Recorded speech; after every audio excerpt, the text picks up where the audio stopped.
ಅತ್ಯಾಚಾರ ಪ್ರಕರಣದಲ್ಲಿ ಜಾಮೀನು ಸಿಗೋ ನಿರೀಕ್ಷೆಯಲ್ಲಿದ್ದಂಥ ಮಾಜಿ ಸಂಸದ ಪ್ರಜ್ವಲ್ ರೇವಣ್ಣಗೆ ಮತ್ತೆ ನಿರಾಸೆಯಾಗಿದೆ. ಜಾಮೀನು ಅರ್ಜಿ ಕೈಗೆತ್ತಿಕೊಂಡ ಹೈಕೋರ್ಟ್ ಆಕ್ಷೇಪಣೆ ಸಲ್ಲಿಸೋದಕ್ಕೆ ನೋಟಿಸ್ ಜಾರಿ ಮಾಡಿ ಅರ್ಜಿಯ ವಿಚಾರಣೆಯನ್ನು ಮುಂದೂಡಿದೆ. ಹೀಗಾಗಿ ಪ್ರಜ್ವಲ್ ರೇವಣ್ಣಗೆ ಜೈಲು ವಾಸ ಕಂಟಿನ್ಯೂ ಆಗಿದೆ.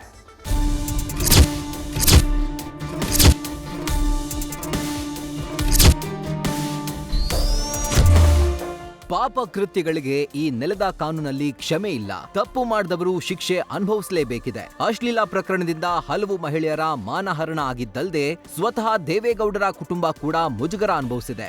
ಒಂದಲ್ಲ ಎರಡಲ್ಲ 3 ಲೈಂಗಿಕ ದೌರ್ಜನ್ಯ ಪ್ರಕರಣದಲ್ಲಿ ಪ್ರಜ್ವಲ್ ರೇವಣ್ಣ ಜೈಲು ಕಂಬಿ ಎಣಿಸುವಂತಾಗಿದೆ. ಪ್ರಜ್ವಲ್ ರೇವಣ್ಣ ಜಾಮೀನು ಅರ್ಜಿ ವಿಚಾರಣೆ ಮುಂದೂಡಿಕೆ, ಆಕ್ಷೇಪಣೆ ಸಲ್ಲಿಕೆಗೆ ನೋಟಿಸ್ ಜಾರಿ ಮಾಡಿದ ನ್ಯಾಯಾಲಯ.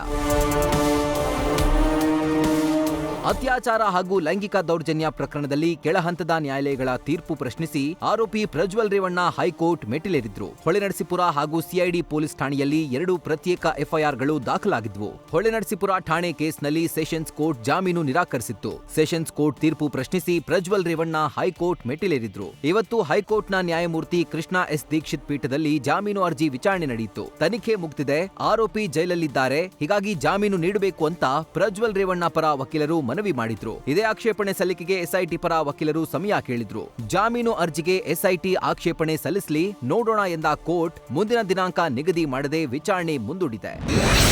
ಪ್ರಜ್ವಲ್ ರೇವಣ್ಣ ಪರ ಹಿರಿಯ ವಕೀಲ ಸಿವಿ ನಾಗೇಶ್ ವಾದ ಮಂಡಿಸಿದ್ರು. ಸರ್ಕಾರದ ಪರ ಎಸ್ಪಿಪಿ ಪ್ರೊಫೆಸರ್ ರವಿವರ್ಮ ಕುಮಾರ್ ವಾದ ಮಂಡಿಸಿದ್ರು. ಸೂಕ್ತ ಸಾಕ್ಷ್ಯಾಧಾರಗಳ ಕೊರತೆ ಇದ್ರೂ ಎಸ್ಐಟಿ ಕೇಸ್ ದಾಖಲಿಸಿ ಎಫ್ಐಆರ್ ಹಾಕಿದೆ. 3 ಪ್ರಕರಣಗಳಲ್ಲಿ ಅತ್ಯಾಚಾರ ಕೇಸ್ ದಾಖಲಿಸಿದೆ. ಇದೇ ವಿಚಾರ ಮುಂದಿಟ್ಕೊಂಡು ಸಿವಿ ನಾಗೇಶ್ ವಾದ ಮಂಡಿಸಲು ಸಿದ್ಧವಾಗಿದ್ರು. ಆದ್ರೆ ವಿಚಾರಣೆಗೆ ತರಾತುರಿ ಇಲ್ಲ ಎಂದ ಹೈಕೋರ್ಟ್ ಪೀಠ ಅರ್ಜಿ ವಿಚಾರಣೆಯನ್ನ ಮುಂದೂಡಿದೆ.